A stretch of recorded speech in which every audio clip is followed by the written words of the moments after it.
Which brings me to tonight's speaker. The Czech author Milan Kundera once wrote that the struggle of man against power is the struggle of memory against forgetting. And I think it's fair to say that Geoffrey has spent his life and dedicated his immense intellectual talents to winning the battle of memory against forgetting. He is without doubt one of the most successful and inspiring human rights lawyers alive today. He has been a counsel in many landmark cases in constitutional, criminal and media law in the courts of Britain and the Commonwealth. He makes frequent appearances in the European Court of Human Rights. Almost all his cases are historic, but they include helping to prosecute General Pinochet of Chile and helping to defend Julian Assange of WikiLeaks and Salman Rushdie, to just mention a few. He's also served as a UN appeal judge at its War Crimes Court in Sierra Leone. He's the author of several groundbreaking books. These include Crimes Against Humanity, The Struggle for Global Justice, published by Penguin, and a memoir, The Justice Game, which has sold over 100,000 copies. I actually just bought one on Amazon today, so it's 100,001, I'm happy to report, Geoffrey. My favourite of his books is actually one of the lesser-known ones, The Tyrannicide Brief, the story of how Oliver Cromwell's lawyers produced the first trial of a head of state, that of Charles I, and it traces the career of the courageous radical barrister who devised a way to end the impunity of sovereigns who declare war on their own people, and you can see why I'm particularly interested in that book. He's also the founder of the Doty Street Chambers, the UK's leading human rights practice. He is here tonight in part because of his latest book, An Inconvenient Genocide, which is a devastating critique of the use and the abuse of history by those who would deny the reality of the Armenian Genocide 100 years ago. And of course, Geoffrey and Amal Clooney recently represented Armenia at the European Court of Human Rights. He's an implacable enemy of denialism and a champion of human rights.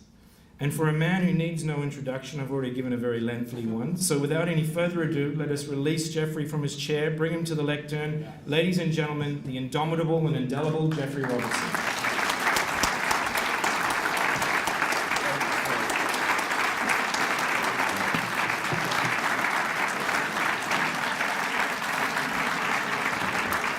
Thank you for that overkind introduction. On the 22nd of August, 1939, when Adolf Hitler summoned his generals to his villa at Obersalzberg a few days before they were to attack Poland, he made a shocking and brutal speech that you've been reminded of tonight. He urged them to show no mercy, because who now remembers the annihilation of the Armenians? And they went into Poland. You may have seen on films the Blitzkrieg, you will have read of the killings of the Jews, believing that, like the killers of the Armenians 20 years before, they would have impunity. The very same impunity that has covered the perpetrators of the Armenian genocide for rounding up the intellectuals and community leaders on the 24th of April and later, killing the able-bodied men either in labor battalions or at the beginning of the conscription period, able-bodied men meaning boys over the age of 12, and forcing the deportation of the old men, the women, and the children. They may not have used gas ovens like the Nazis, but they used death squads and starvation and typhus and concentration camps in places we've only heard of today because they're occupied by ISIS, places beyond Aleppo. And they tried to destroy Armenians as Christians. Many of them were killed to cries of Allah Akbar, but eliminate the Armenian problem, the Armenian question, as Talat, the main perpetrator, put it to Morgenthau, the American ambassador. And they passed laws. We have the best evidence. We've got the laws that they passed in 1915. First, the deportation laws to force the Armenians, all those in Western Armenia near the Russian border, out of their homes and their lands and their churches. And then we have the appropriation laws that were passed later to ensure that they would never come back to those homes and lands and churches because they were occupied or destroyed. And they were called, in one of the great euphemisms of genocide, it was called the law of abandoned property. Property was not abandoned. They were forced out and forced to their death. There is, as you've been told, this interesting historic link between the landing at Gallipoli on the 25th and the beginning of the genocide by the rounding up of the intellectuals in Constantinople, which is now, of course, Istanbul, on the 24th. On the 24th, my relative, grand-uncle, was huddling in a boat, a British-Australian boat, about to land at Gallipoli the next day. He did land. I don't think he lasted more than 24 hours. He was shot in Sniper's Alley by a Turkish soldier. And I asked myself, and I wrote the book because I asked myself this question: what do we owe to those who were killed in war, like my granduncle, and those who were killed under cover of war in a war crime? My uncle, Piper Bill Robertson, who played the bagpipes, had volunteered to fight, and he was killed lawfully by a Turkish soldier defending his own land. And I don't think that we owe him any special mourning a century on, other than a sadness at the futility of war and perhaps an anger at the politicians of the period, those stiff-necked and stupid political leaders who took their countries to war and refused for 4 years to have a peace agreement despite the massive carnage. But the 1 million or so Armenians who died as a result of those massacres and deportation were in any view victims of a crime against humanity. So should they be remembered a century on just as victims of war like my granduncle? Or do they have a special claim on our memory and on our thinking of how to avoid such atrocities in future? Of course, this has become a hot political topic. Here in America, Barack Obama in 2008, as he was campaigning to be president, said, I quote, "The Armenian genocide is a widely documented fact supported by an overwhelming body of historical evidence. The facts are undeniable. Elect me as president and I will recognize the Armenian genocide." As you know, he reneged. He refers to it. He doesn't use the G word as president. He refers to it every 24th of April as Medjugorje, the Armenian word that means a great catastrophe to Armenians, but nothing to most Americans. He does say, somewhat elliptically, quote, "I've already said what my opinion is on what happened in 1915. It has not changed." So if you want his opinion on what happened, you have to Google his 2008 speech to find his opinion that it was genocide. It's a word he dares not utter for fear of reprisals from Turkey, closing the spy bases of the airfields currently being used by NATO. The truth is too inconvenient to utter. Turkey at the moment is simply too important for NATO governments, America and Britain in particular, to utter the G word. In Britain, which was the first to condemn the genocide in 1915, before Raphael Lemkin had even coined the word, Britain, France and Russia declared it a crime against humanity. Actually, the British draft said crime against Christendom, and it was the Russians who pointed out that we weren't all Christians and changed it to crime against humanity. But that was, Britain took the lead in 1915 and actually rounded up some of the perpetrators for trial in Malta until they realized that there was no international criminal law unto which they could be tried. So Britain has a good record, and yet a few years ago the Foreign Office came up with this appalling formula to state that the evidence is not sufficiently unequivocal. It was a masterpiece of double talk, diplomatic double speak. The evidence is not sufficiently unequivocal. You can't be a little bit unequivocal. It was nonsense.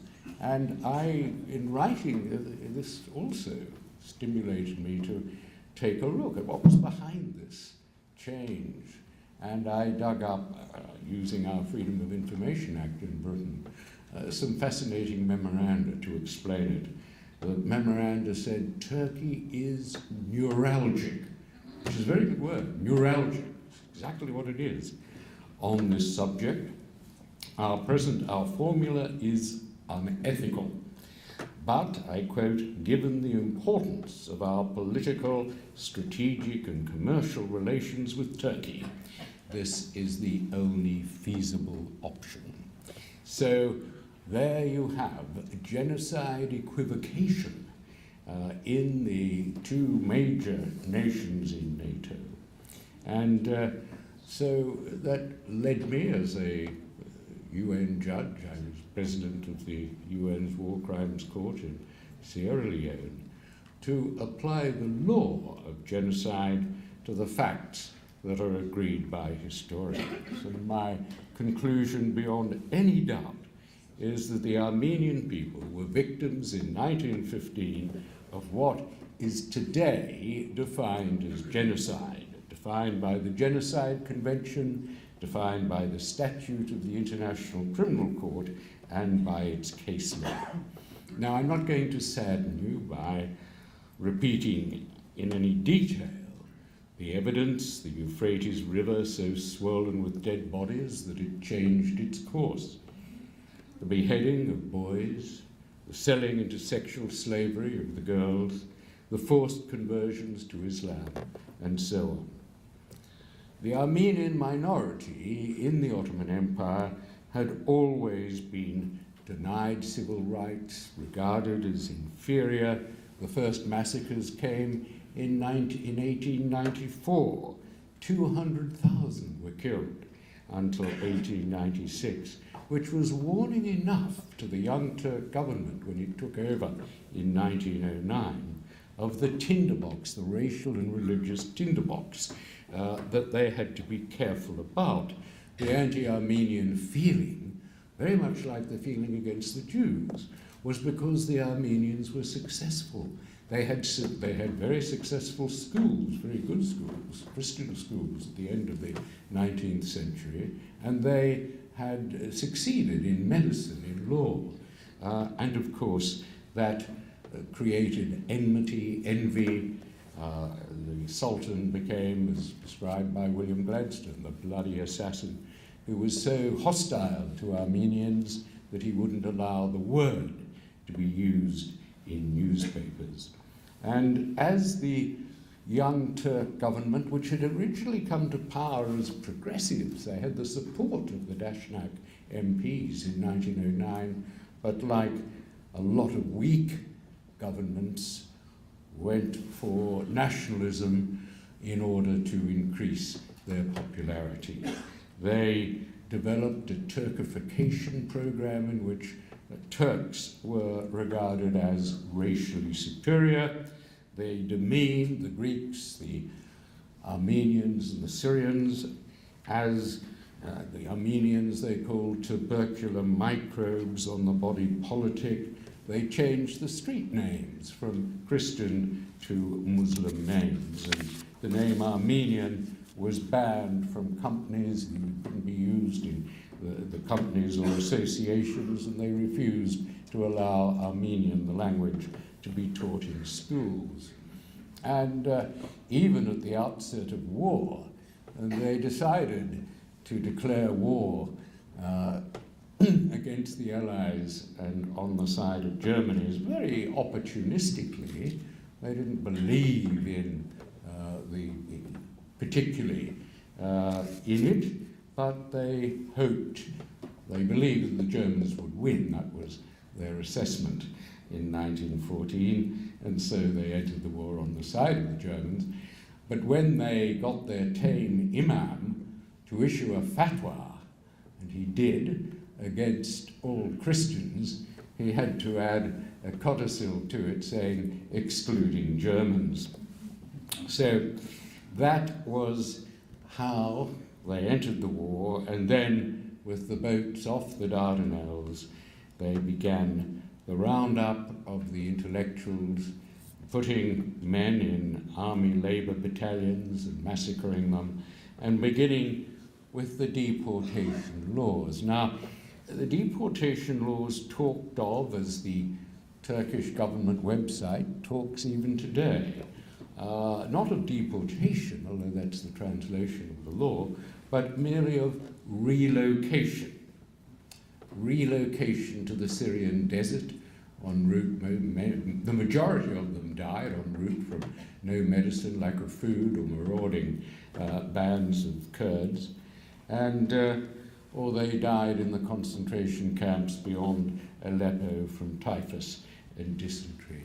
And then came the laws that expropriated their property as abandoned, which was another euphemism for confiscation. And it's very interesting to compare the Adolf Eichmann's minute of the Wannsee Conference, which was, as it were, the blueprint for this destruction of the Jews, and the language that's used even today on the Turkish government website. This idea, they talked of the evacuation of the Jews to the east because of wartime necessity, just as the Young Turk government talked of relocating the Armenians because of wartime necessity. As both governments knew, they were being transported. The Armenians, mainly on foot, transported to their deaths. So in the use of these genocide euphemisms, it really was pioneered by the Young Turks and their German government advisors. The evidence of the government's genocidal intentions comes from many sources. Most compellingly from their allies, the Germans.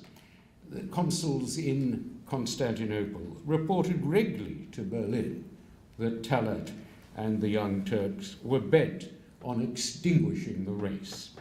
They were very worried that Germany would be complicit in what the Allies were calling a crime against humanity. And they urged the Chancellor, Bethmann Hollweg, and the Kaiser to disassociate from what was happening to the Armenians. They refused. It's unheard of to criticize your ally in the middle of a war, said the Kaiser in a note.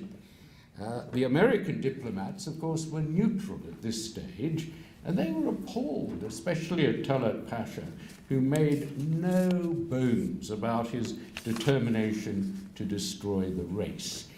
We're solving the Armenian question, he said to Morgenthau, by eliminating the Armenians. And of course, there's overwhelming evidence from German and American missionaries, from Austrian and Italian diplomats, captured soldiers, British and Australian soldiers, who were treated quite reasonably by the Turks, wrote home. And I've seen their letters in war museums in both Australia and in London, commenting on the fact that they were being treated fairly, but they couldn't believe their eyes when they saw columns of Armenians being lined up and shot or sent into the desert. And I think, Hannibal, you mentioned the Harbord report. General Harbord, an American, very good American general, they're not all that way, but he went in 1919 with 30 experts, and they inspected mass graves and they conducted interviews for a month. And his conclusion at the end was that this was, I quote, the most colossal crime of all the ages, this wholesale attempt on a race. And I think that's a very good description of genocide, the wholesale attempt on a race. And that's genocide in my book, and it's genocide, of course, in the mind of Raphael Lemkin, the brilliant Polish law professor who coined the word and the concept. He was very bothered by the fact that there was no international criminal law at this point that would allow perpetrators to be punished. The British had taken 68 young Turk perpetrators to Malta. They tried to put them on trial, but they realized that as the law then stood, it wasn't a crime for a state official to kill vast numbers of their own subjects if that was ordered by their government. We were still on the Machiavellian Westphalian principle that states and princes had entire sovereignty over their own people. And so there was no international criminal law. If you look at the Turkish government website, you'll see the claim that the Turks were innocent of genocide because the British took them to Malta and they were all found to be innocent. This is a complete lie, but it's one of many that is sadly and surprisingly made on the Turkish government website. In fact, the main perpetrators, Talat and Enver, were given asylum by the Germans. They took them away in gunboats, and Talat was living happily, not quite ever after, in Berlin until he was assassinated by a vigilante who had lost his entire family on the death marches, seen his father killed in front of his eyes. And he was put on trial, and it was an amazing trial because Lepsius, who was an enormously courageous German missionary, told the jury about the Armenian genocide, and General Lyman von Sanders, who had actually been mainly responsible, not Ataturk, for the victory at the Dardanelles, because he was the commanding German officer who had set up all the sites that machine gunned the Allies when they landed. He too gave evidence of the atrocities that he said he had tried to stop but couldn't. And the German jury acquitted the assassin of Talat on the basis that his mind had been traumatized by the loss of his family. And this really worried Lemkin, because he said, well, we can't leave mass murder of a country's own subjects to the justice of the vigilante. It should be made an international crime. And he went right back to the destruction of Carthage, and he looked at the way racial and religious hatreds have fanned massacres. And of course it was said by the Pope that the Armenian genocide is the first genocide of the 20th century. Well, the Pope is not infallible. It wasn't. The first genocide was the destruction of the Herero people, the Hottentots, in 1905 by the Germans, led initially by Hermann Goering's grandfather. And those those German generals who had massacred the Hottentots went on to advise the Turks. German complicity is one of very interesting areas that hasn't fully been explored, and then went on to play an important part in Hitler's army. So Lemkin had always used the Armenian genocide as the latest and the worst example of the need for an international criminal law, and of course, eventually, there was an even worse example, the Nazi genocide, and it was he in 1944 who coined the word genocide as the worst of all crimes against humanity, and it became of course, the Genocide Convention was passed in 1948, and the American government, in its address to the International Court of Justice in 1951, described the Armenian genocide as a classic example of genocide. The Genocide Convention is very important, not least because America has ratified it. The ratification came with Ronald Reagan in 1986. There's an interesting story, some of you may remember, that Ronald Reagan was going ill-advisedly to Bitburg Cemetery, where there were SS graves.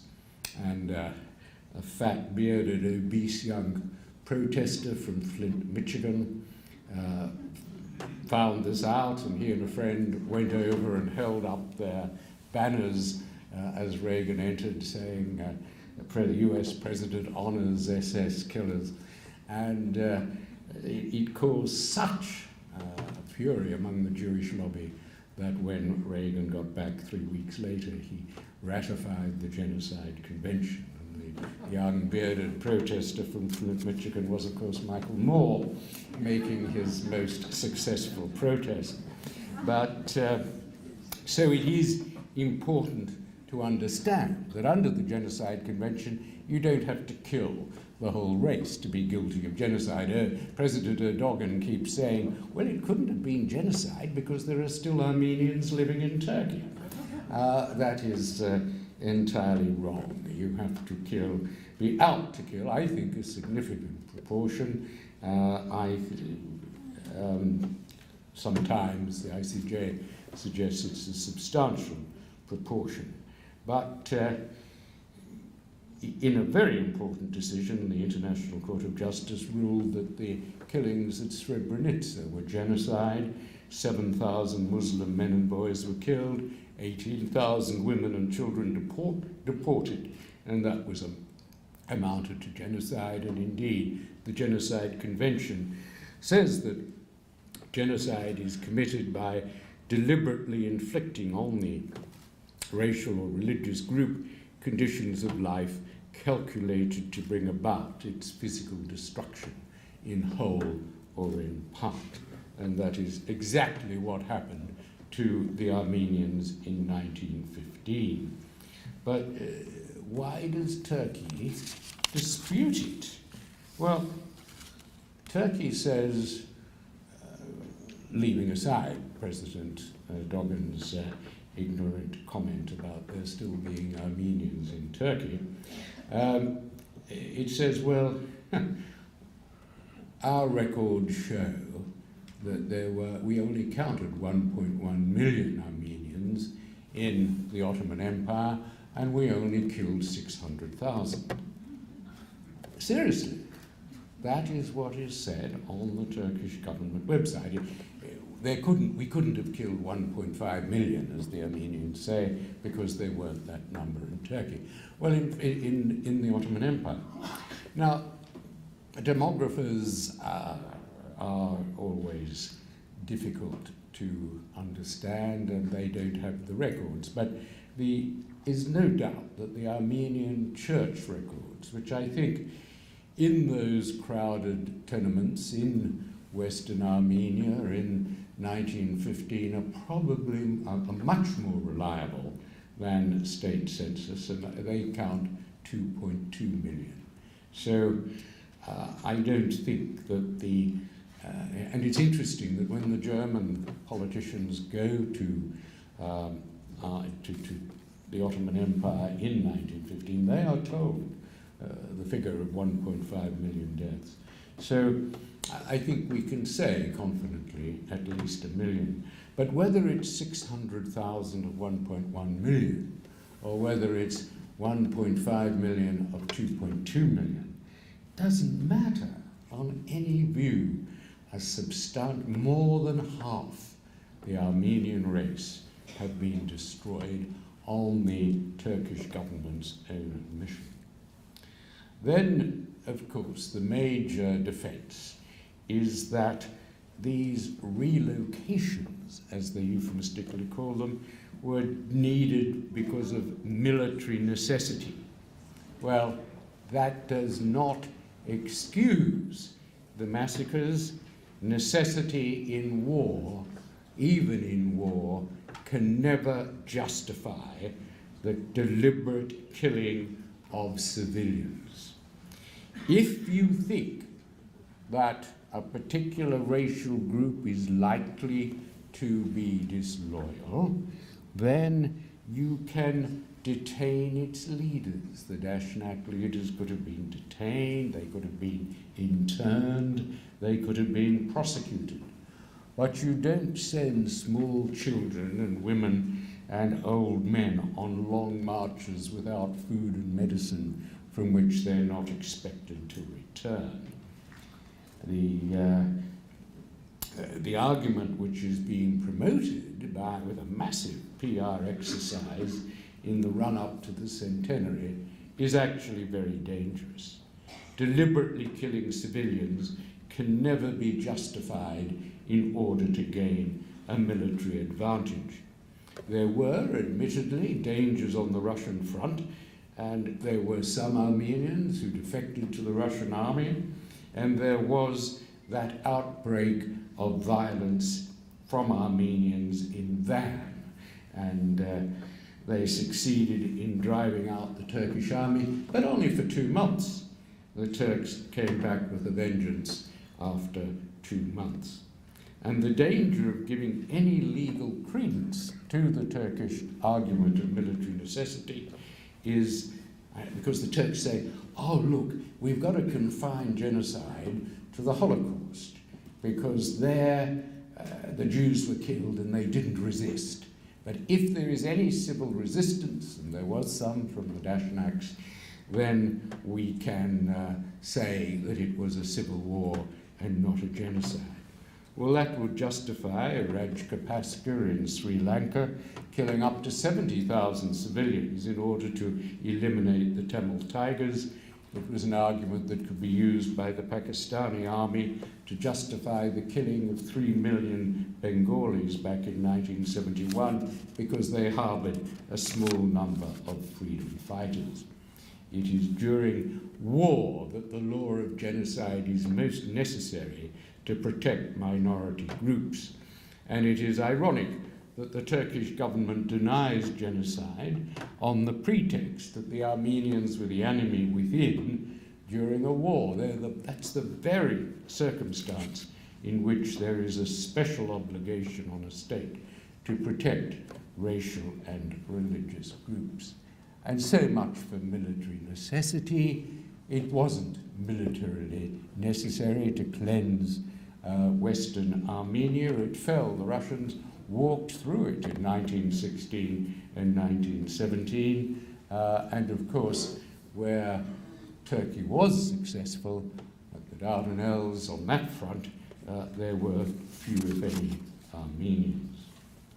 So what are we to make of this massively funded Turkish government denialism of any crime committed by its predecessors in 1915? It goes beyond denialism because under Section 301 of the Turkish Criminal Code, citizens can be, and very often are, prosecuted for asserting that there was a genocide.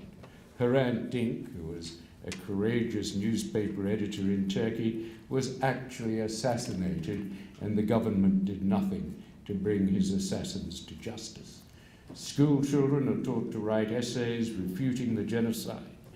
The press restrictions are such that Turkey is now rated 154 in league tables of press freedom, largely because of this ban on Ottoman behavior.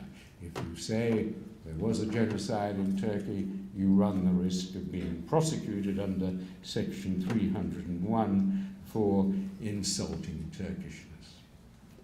Well, it was all a long time ago, but 100 years is still within living memory. I think the year before last, President Obama invited to tea a lady who was 103 and had survived the death march. She was invited to tea at the White House along with the world's most famous Armenian, Kim Kardashian. But, of course, the mental scars, the psychological trauma on children and grandchildren continues throughout the diaspora and will continue until Turkey makes some acknowledgement of the crime and some reparation. International law is providing, I think, or capable of providing some assistance. The Nazi assets that were paintings and so on that were stolen by Goering are being returned, and there are assets expropriated in 1915 that can still be traced. Over 2,000 churches were seized. Some can be given back. There was one at Lake Van, which was restored a few years ago with a great fuss by the Turks, and then they refused to allow it to be used as a church. They would only give a permit for it to be used as a museum. Armenians want their historic lands returned, Western Armenia, which may be asking too much, although I've suggested that the majestic and mysterious Mount Ararat that overlooks Yerevan could be returned as an act of reconciliation. I think it's probably too loaded with electronic communications, probably most of them run by the CIA, to allow it to be returned, but it would be a wonderful and symbolic act. What I think Armenians can most ask for, and I go back to my own relatives killed at Gallipoli, and I don't think, and the difference is, of course, that they need and should have reparation for an international crime. What they want, firstly, is acknowledgement of that crime, because the denial of genocide, in effect, is the ultimate in genocide, is the final act of the genocide, denying it. Even if Turkey were to choke on the G word, there must, from President Erdogan on the 24th of April, be an acceptance that the Ottoman Empire committed a crime against humanity. What the Turks have done, it's very interesting. They have, I've been surprised up to a point that they haven't sought to argue against the force of the law set out in my book. They haven't presented their paid propagandist professors from the Ataturk chair at Princeton and other such unbiased places to put up any other. What they've done is to have a massive event that they hope will drown out the remembrance of the Armenian genocide on the 24th and 25th of April. They've invited every world leader, and some, including Prince Charles and his sons, are going, the prime ministers of Australia and New Zealand, possibly of Britain, although I think he's too involved in the election campaign, will go to Gallipoli, and so there will be a diversion, a massive diversion. That is the Turkish hope, that they can avoid any mention of the Armenian genocide, because they will have this massive diversionary ceremony at Gallipoli. They always had their remembrance of Gallipoli on the 18th of March, which is when they started fortifying the Dardanelles. But for this year, they've moved it to the 24th of April in the hope that of drowning out the noise from Yerevan. But what should happen is a recognition by President Erdogan of at least a crime against humanity, genocide, of course, being the worst. And there's no conceivable legal argument that what happened, the massacres and deportations, did not amount to that. And Turkey must drop its outrageous claim that the 1915 events did not amount to genocide and amounted to nothing at all, as if military necessity can justify the marching of hundreds of thousands, whether it's 600,000 or 800,000, as the Turks accept, of civilians to their death. That this is a war crime of utmost gravity was confirmed by the American military courts and the Australian military courts, which convicted Japanese generals for the death marches in the Philippines. Their victims, of course, were soldiers who were prisoners of war.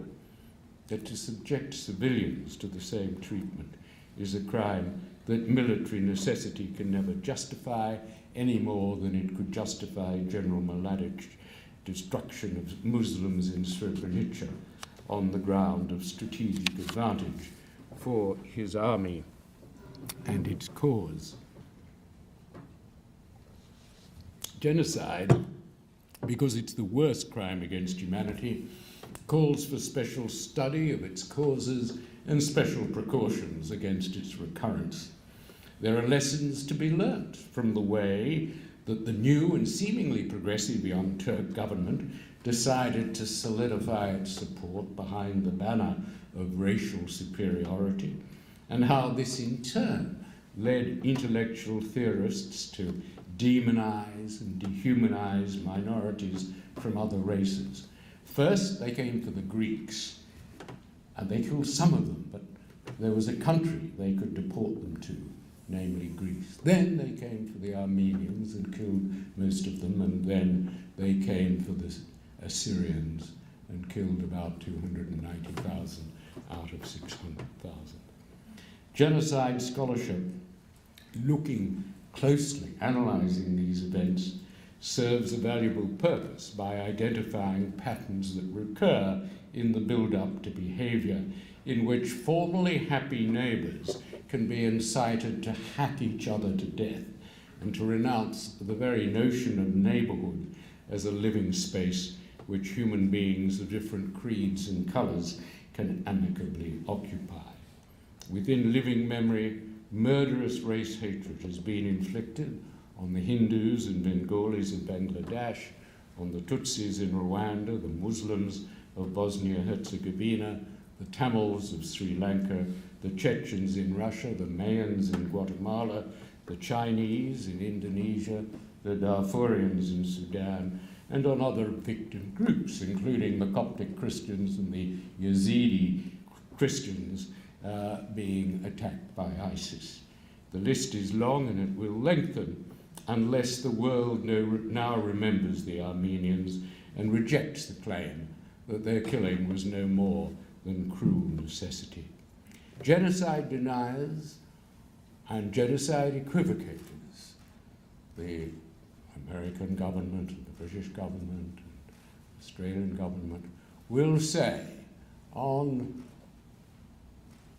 April the 24th this year that what happened on April the 24th and afterwards in 1915 was a tragedy.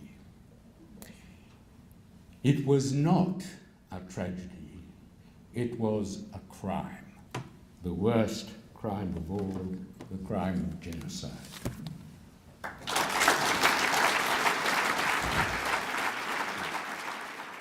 The use and the abuse of history by those who would deny the reality of the Armenian Genocide 100 years ago.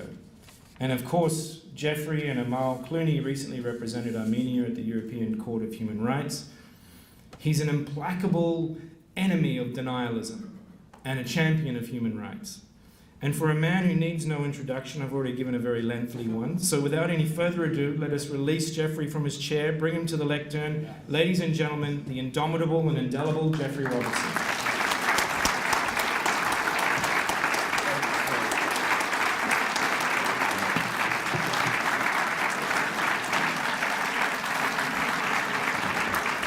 Thank you for that overkind introduction. On the 22nd of August, 1939, when Adolf Hitler summoned his generals to his villa at Obersalzberg a few days before they were to attack Poland, he made a shocking and brutal speech that you've been reminded of tonight. He urged them to show no mercy, because who now remembers the annihilation of the Armenians?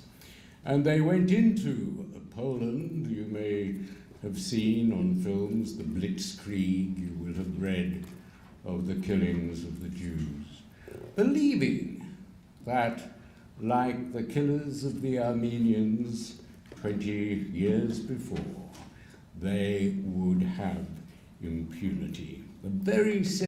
Which brings me to tonight's speaker. The Czech author Milan Kundera once wrote that the struggle of man against power is the struggle of memory against forgetting. And I think it's fair to say that Geoffrey has spent his life and dedicated his immense intellectual talents to winning the battle of memory against forgetting. He is without doubt one of the most successful and inspiring human rights lawyers alive today. He has been a counsel in many landmark cases in constitutional, criminal and media law in the courts of Britain and the Commonwealth. He makes frequent appearances in the European Court of Human Rights. Almost all his cases are historic, but they include helping to prosecute General Pinochet of Chile and helping to defend Julian Assange of WikiLeaks and Salman Rushdie, to just mention a few. He's also served as a UN appeal judge at its War Crimes Court in Sierra Leone. He's the author of several groundbreaking books. These include Crimes Against Humanity, The Struggle for Global Justice, published by Penguin, and a memoir, The Justice Game, which has sold over 100,000 copies. I actually just bought one on Amazon today, so it's 100,001, I'm happy to report, Geoffrey. My favourite of his books is actually one of the lesser-known ones, The Tyrannicide Brief, the story of how Oliver Cromwell's lawyers produced the first trial of a head of state, that of Charles I, and it traces the career of the courageous radical barrister who devised a way to end the impunity of sovereigns who declare war on their own people. And you can see why I'm particularly interested in that book. He's also the founder of the Doty Street Chambers, the UK's leading human rights practice. He is here tonight in part because of his latest book, An Inconvenient Genocide, which is a devastating critique of the impunity that has covered the perpetrators of the Armenian Genocide for rounding up the intellectuals and community leaders on the 24th of April and later, killing the able-bodied men either in labor battalions or at the beginning of the conscription period, able-bodied men meaning boys over the age of 12, and forcing the deportation of the old men, the women, and the children. They may not have used gas ovens like the Nazis, but they used death squads and starvation and typhus and concentration camps in places we've only heard of today, because